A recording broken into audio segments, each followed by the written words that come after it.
Okay, welcome back to the channel, and today I'm finally bringing a video I've wanted to make for a very long time. This video is my best imitation of a summary and a look into the world of Rei Kawakubo and the world of Comme des Garcons. So let's just get straight into the video. So Rei Kawakubo is a famous and legendary Japanese designer. She's the founder of a brand called Comme des Garcons, which can be translated to like some boys, but you also hear a lot of other people saying like the boys, which it can be translated both ways, but it was meant to be translated into like some boys. She's also the founder of the very famous store Dover Street Market. So Rei Kawakubo is an avant-garde designer, and how she designs, she basically goes against the status quo of fashion at any point in time. Her clothes always surprise us, they're always unpredictable, and every single time people think they know what the Comme des Garcons aesthetic is, Rei Kawakubo confuses us again and gives us a totally different collection to what we were expecting. I think one reason why people hold Rei Kawakubo in such a high regard is the fact that her whole career she's never compromised. You see a lot of brands compromising artistic integrity for more financial endeavors, but Rei Kawakubo is one of the few designers I can say never did this, and on top of that, she's been very involved in every single part of the Comme des Garcons brand, from the interior decorating of stores to the financial side to the designing. She's involved in everything, so she makes sure that everything is done her way. Comme des Garcons shows are always spectacles, and there's kind of like this aura around Rei Kawakubo because Rei Kawakubo is an introvert. She doesn't like to talk a lot. She doesn't like to be in interviews a lot. So what she normally does is she lets the clothes do the talking for her. She lets her collections do the talking. And a lot of the time she might just title a collection, or she might just make one statement. So all the fashion critics and everyone is just left to decipher whatever they can take from the collection and whatever they think it means, essentially. Rei Kawakubo has actually been described as a designer's designer by a lot of great designers, and what this means is basically every designer looks towards Rei Kawakubo for inspiration. Just to let you know and put into context how great she is, and in high regard she's held not just by like fashion enthusiasts like me and fashion critics, but designers themselves. Something that I find really interesting is the fact that Rei Kawakubo did not formally study fashion design. She studied arts and literature at Keio University, and it's quite interesting because an argument I hear from a lot of people these days is that to be a good designer you need a formal training in fashion design, but I think Rei Kawakubo just throws that point out of the window completely. That argument gets used against people like Virgil Abloh, and I think now we can attribute Virgil Abloh's lack of design skills to things like he is just not an artistic person, rather than he didn't have a formal education in fashion. So in 1964, after Rei Kawakubo graduated from university, she started working for a textile company. Then in 1967, she started to be a freelance stylist, and at the time when she was styling people, she didn't really find clothes that she would want to style people with. So this led her to kind of like designing clothes and making clothes herself, but it was kind of just like a casual thing. It wasn't really serious. But after a while of making these clothes, in 1969, it just led her to start making clothes under the name Comme des Garcons. In 1975, Rei Kawakubo opened up her first boutique in Japan, and she was only really making women's wear clothing. And in 1978, she added a menswear line. Now it's good to note that around this time, Comme des Garcons was huge. Like, even though she just started her brand like not long ago, this brand was just making waves in Japan. Everyone was talking about it because it was so out of the ordinary. So she had her Paris Fashion Week debut in 1981, but really it's kind of deceptive because if I say she had a Paris Fashion Week debut in 1981, then people are going to think, oh, this is when people first found out about her. But that's maybe just in the West, because in Japan, by this time in the 1980s, there were hundreds of boutiques in Japan. So as I said, in the 1980s, Comme des Garcons had grown immensely. They had so many stores in Japan. And what I kind of find very interesting and quite funny is in the 1980s, Rei Kawakubo was designing with a palette that was mainly grey, white and black. And because of this, people used to criticize Rei Kawakubo and say she makes like funeral clothing, and people used to call her a crow. and they used to call Japanese people that used to dress in this kind of like Comme Des Garcons, Yohji Yamamoto way as the Crow Gang. And it was kind of people like Yohji Yamamoto, Rei Kawakubo and Issey Miyake in Japan that kind of made the Crow Gang very popular and took it to the mainstream. And then people in the West kind of adopted this like all black silhouette and dark silhouettes. And Rei Kawakubo kind of became famous for being like one of the original pushers of this so-called Crow Gang movement. It's also rumored around this time in the 1980s, if you like the gossip, that Rei Kawakubo was going out and in a relationship with Yohji Yamamoto. If this is true or not, I don't know. I don't have proof, but I just thought I'll add that in there. Another thing to note in the 1980s is that the Comme des Garcons aesthetic was very different from anything we had seen. We saw very drapey silhouettes, which is now considered inherently Japanese. But this was not really seen before Rei Kawakubo and Yohji Yamamoto started making clothes as such. So the clothes were very drapey. Of course, like I've said, the color palette was very dark. You also see clothes with unfinished edges, unfinished hems. And it's crazy to think that at her debut at Paris Fashion Week, people were literally saying, journalists were saying things like, who would want to buy unfinished trash? And they were basically just saying how the clothes looked like a fashion student went into a factory and forgot to finish her clothes. And it's quite funny because now a lot of brands do what Rei Kawakubo has been doing from the start. When people have unfinished hems and unfinished edges, you see that a lot with clothes like Craig Green. So like I've said, Rei Kawakubo is a designer's designer. Your favorite designer is most definitely inspired and influenced by Rei Kawakubo's design. Another important aspect to the whole Comme des Garcons and Rei Kawakubo story is her protégés. So Rei Kawakubo has had a lot of great designers work under her, be her apprentices. And one name that comes to mind when we think of people in this is Junya Watanabe. In this video, I'm only going to talk about Junya Watanabe, but obviously I know there's a lot more that I can talk about. Now, what Rei Kawakubo has been quoted saying is when she has an apprentice who she thinks has big potential as a designer, she'll either sponsor them to make their own brand or make them have a brand within the whole Comme des Garcons sphere.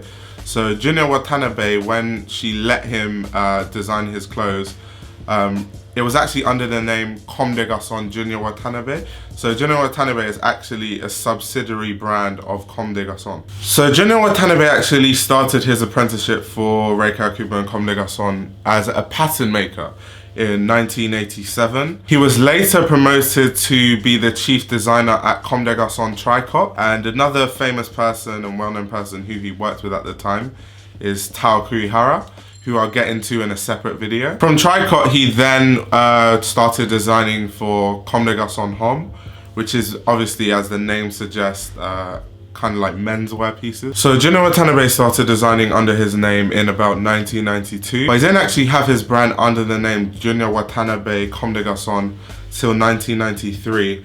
And this was the same time that Junya Watanabe had his Paris Fashion Week debut. So like I said earlier, Rei Kawakubo always goes against the status quo in fashion. And the best way I can depict this is through the ad campaign in 1998. And this ad campaign featured the daughters of a photographer. And you can see in these pictures that they were smiling. The picture looked playful. They had braces on their teeth. And the pose is very natural. And this completely went against the norm of fashion at the time. And people were they just went mad. And Rei always makes people go mad. And I mean, the fashion at the time, people had planned poses. Everything was really structured.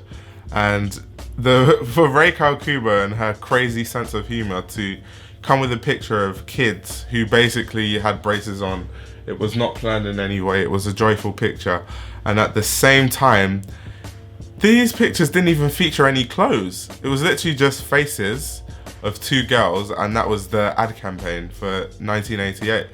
So this is why I say things like Rei Kawakubo goes against the status quo of fashion. When everyone in fashion goes left, Rei Kawakubo goes right, but it just so happens that going right is the way you're supposed to go. Another big figure in this Comme des Garcons journey and story is a man named Adrian Joffe, who Rei Kawakubo actually married in 1992. Adrian Joffe is kind of more the financial brain of Comme des Garcons, and he's the CEO of Dover Street Market and Comme des Garcons. But when we talk about the financial side of Comme des Garcons, the reason why it's a financial powerhouse can be attributed a lot to Adrian Joffe. This collection just screamed anti-chick and anti-establishment. This collection had a lot of nudity, but at the time it's really important to note that society was very conservative. Everyone was overly obsessed with covering up, and if you ever showed any type of nudity, it was frowned upon. This collection featured torn clothes, unfinished edges, and distressing. In great Rei Kawakubo fashion, the pieces were mainly white or black, as a true crow would, and the garment almost looked unfinished. But we see the inspiration today, as I said earlier, when people have distressed clothes and holes in sweaters. Think Yeezy, think Craig Green. And what's actually so amazing about this collection is that they're unfinished, but at the same time they look perfect and they look chic, yet being unfinished. Now, fast forward a couple of years and we get to the Comme des Garcons SS 1997 collection. This collection is one of the more important Comme des Garcons collections, and due to time, in this video I'll only be talking about my personal favorite Comme des Garcons collections and the collections I think are best to put in the story of Comme des Garcons. So with the 1997 SS Spring Summer collection, it's called Body Meets Dress, Dress Meets Body. But what people normally call this collection is lumps and bumps. And the reason for that is the collection featured clothing where there were just basically lumps and bumps on the models. So self-explanatory. But yeah, like I've said, maintaining the status quo has just never interested Rei Kawakubo. Once again, she proved this in this collection. This collection featured tube-shaped gingham dresses that had this kind of like strange tubey silhouette.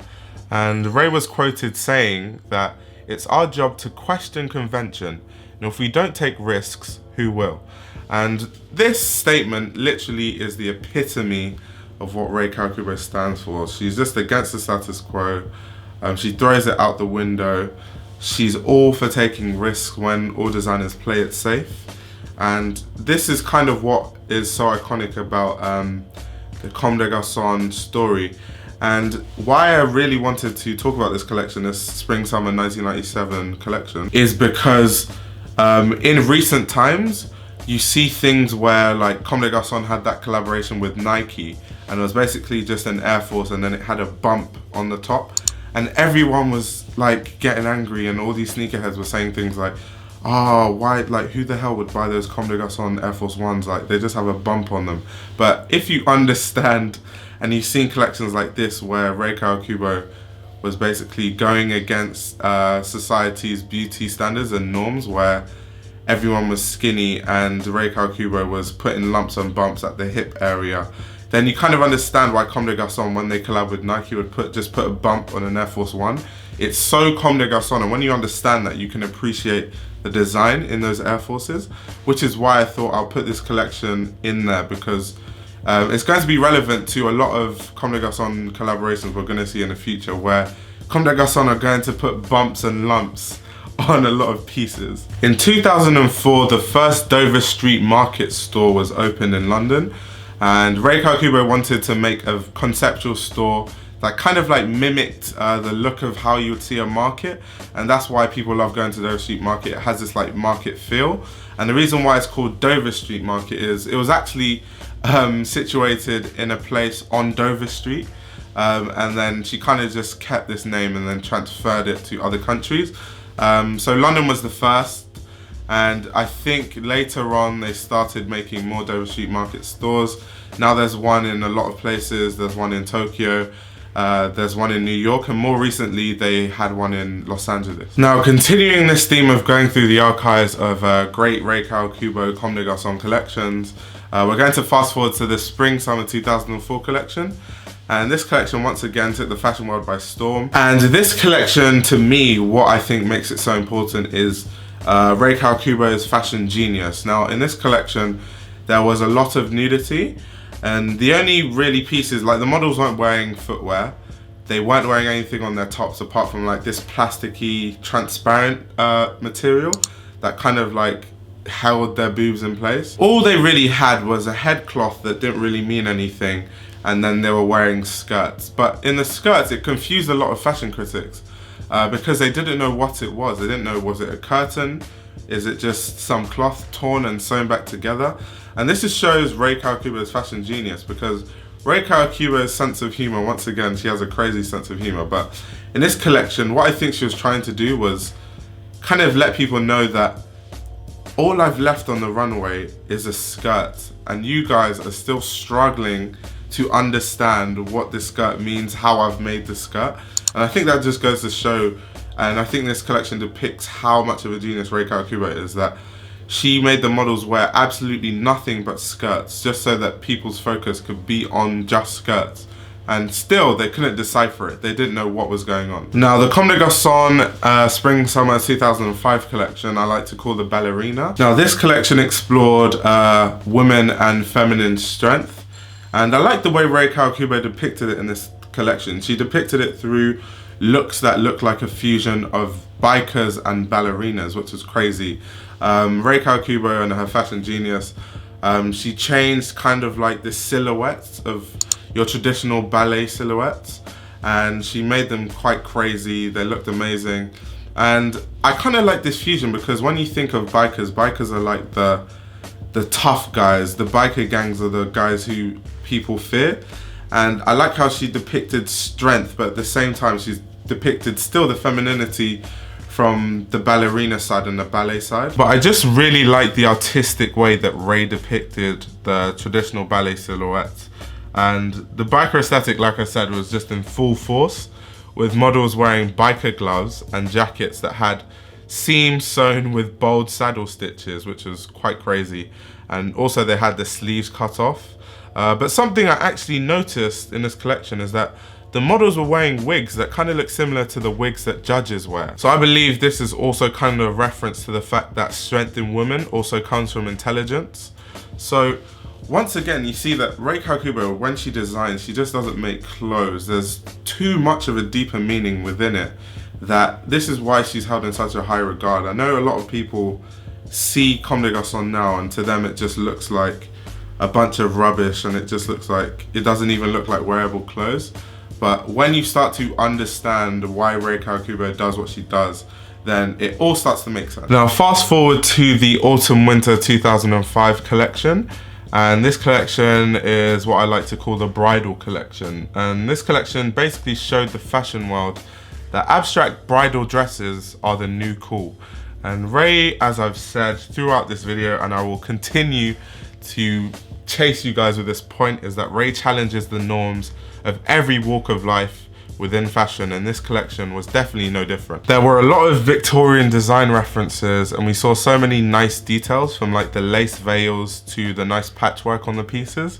I think what was even more interesting was the music, because the music in this collection sounded like church organ music, which kind of goes with the whole theme of bridal dresses, because bridal dresses and marriage as a whole is inherently something that's religious. So I like how it's all in the details where she's added church organ music to this collection to make it more authentic.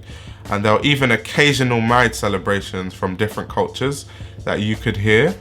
It just makes me wonder if there were more religious references than people saw, which is quite crazy. A big part of what makes Comme des Garcons is the fact that they have a lot of collaborations, but one of the most famous collaborations is actually the Louis Vuitton Comme des Garcons collaboration, because Rei Kawakubo, once again, her funny sense of humor, all she did with this one was she got a Louis Vuitton silhouette, bag silhouette, and then she's just put holes in it, because what does she do? She goes against the status quo.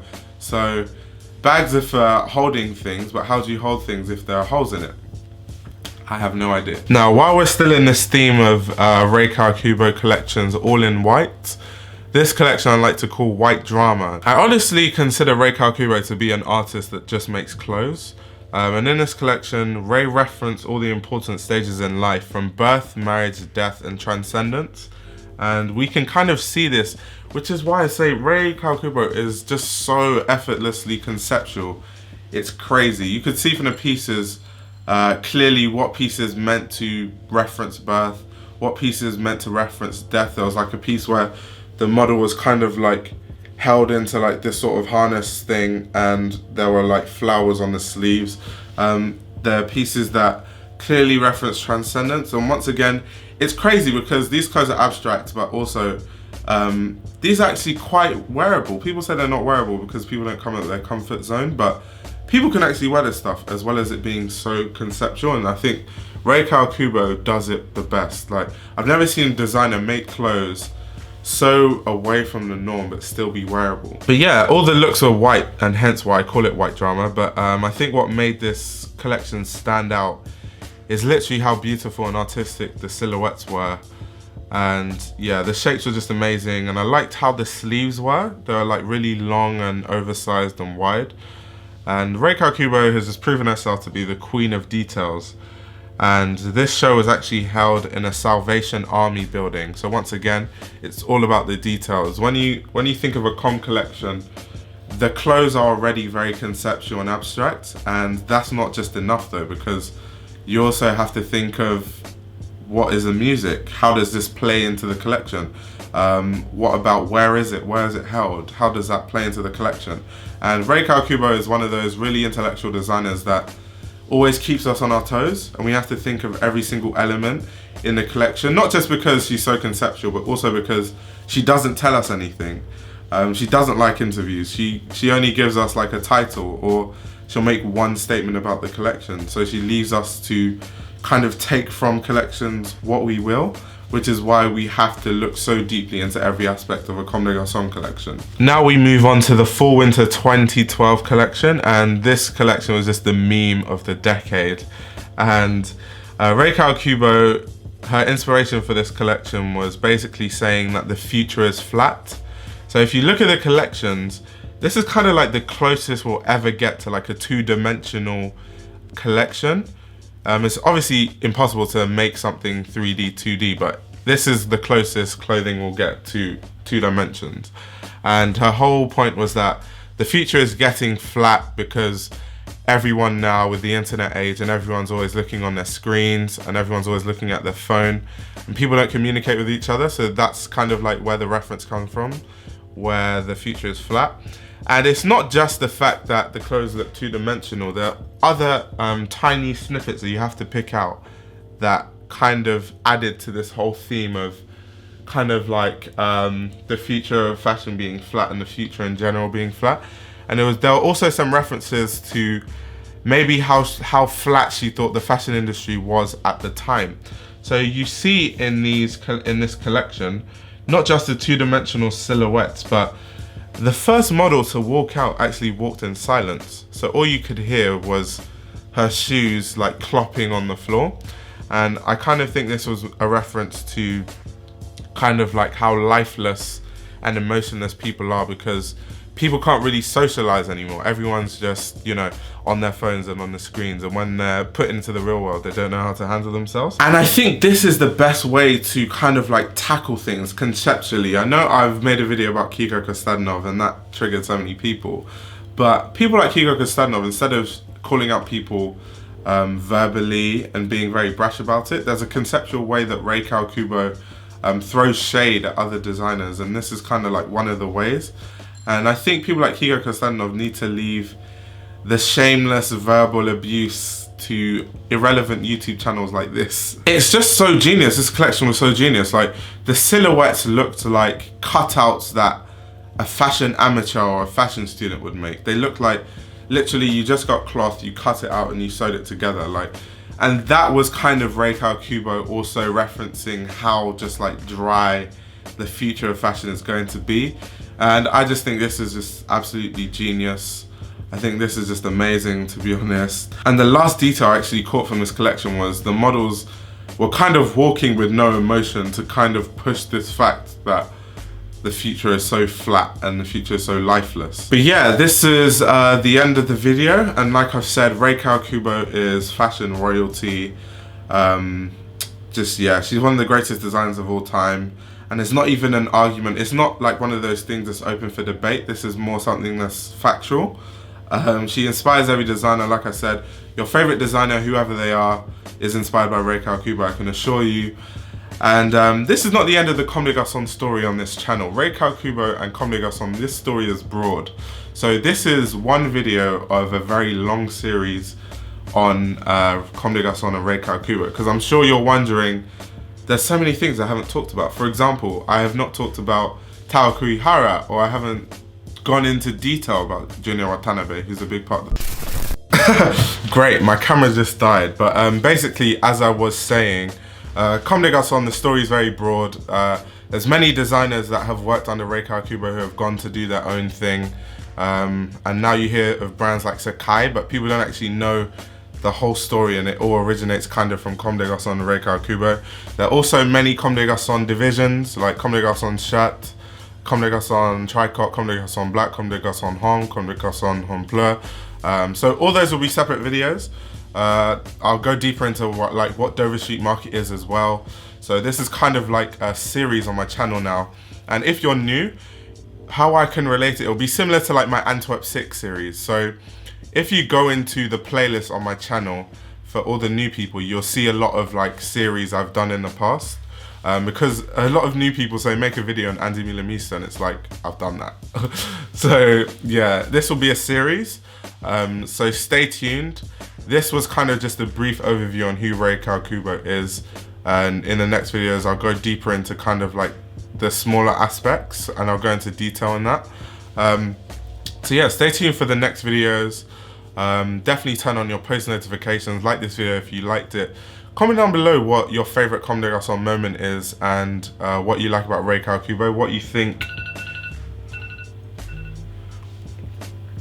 What you like about Rei Kawakubo, what you think makes her great.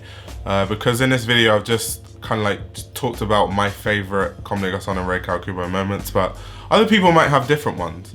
And yeah, on that note, this is the Fashion Archive. I talk about fashion. The name Fashion Archive, very self-explanatory. And if you're interested in talking about fashion or getting in fashion discussions, I have a Discord chat, and the link is in my description. So if you want to join that and talk about fashion, be my guest. And on that note, I'm out. See you guys in the next video.